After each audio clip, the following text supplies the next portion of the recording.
আজ সকালে বর আর মেয়ের জন্য গাজর আলু কপি ভেজে দিয়েছিলাম। তো প্রথমেই কড়াইতে তেল গরম করে গাজর আর আলুটা আগে দিয়ে দিয়েছিলাম।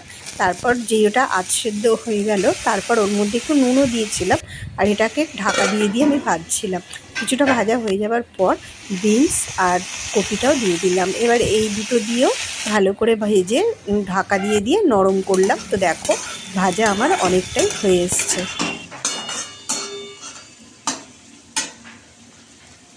দেখো এই ভাজাতে লাস্টে আদা আর কাঁচা লঙ্কা কুচিয়ে দিলে খুব ভালো লাগে। আদাটা আমার কোচানো আছে, তো কাঁচা লঙ্কাটা একটু কুচিয়ে নেবো।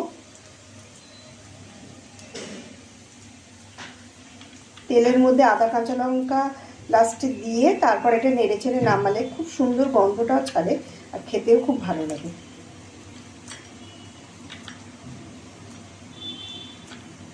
আদা আর কাঁচা লঙ্কাটা আমি কুচিয়ে এর মধ্যে রেখে দিলাম, লাস্টে মিশিয়ে দেবো।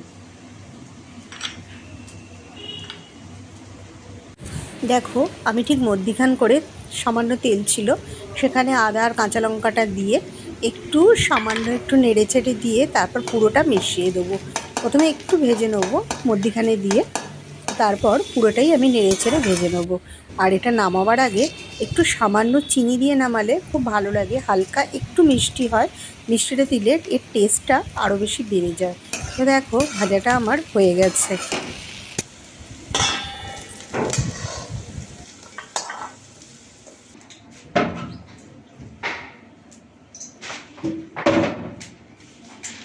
আর ডাল দিয়ে খাবে বলে সামান্য একটু বড়ি আর কয়েকটা বেগুনও ভেজেছিলাম। তো দেখো এই ছোটো ছোটো বড়িগুলো খেতে কিন্তু খুব ভালো লাগে।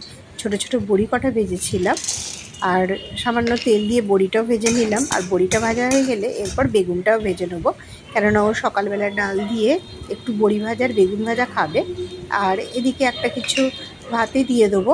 আর ঝোল আর মাছ দুপুরে হবে আজকে, যেটা শাশুড়ি করবে। ঝোলটা আজকে সকালে করার সময় হয়নি, তাই শাশুড়ি বলল ঠিক আছে ঝোলটা তোমাকে করতে হবে না, আমি বেলায় করে নেবো। সকালের দিকটা প্রচণ্ড তাড়া থাকে, অফিসের তাড়া, আর হয়ে ওঠে না তো এক এক সময়। দেখো বন্ধুরা, ওদের রুটি দিয়ে খাবার জন্য তো ভাজা করলাম গাজর আলু কপি দিয়ে। আর আমাদের শাশুড়ি বলল যে ছোলার ডাল করবে, অনেকদিন হয়নি, তো একটু ছোলার ডাল সেদ্ধ করতে দিচ্ছি।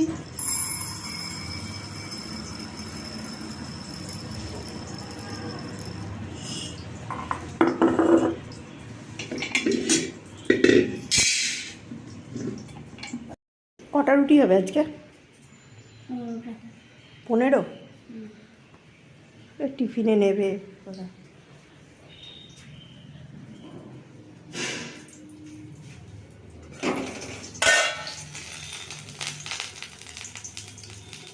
বেগুন ভাজাটাও প্রায় আমার হয়ে এসছে।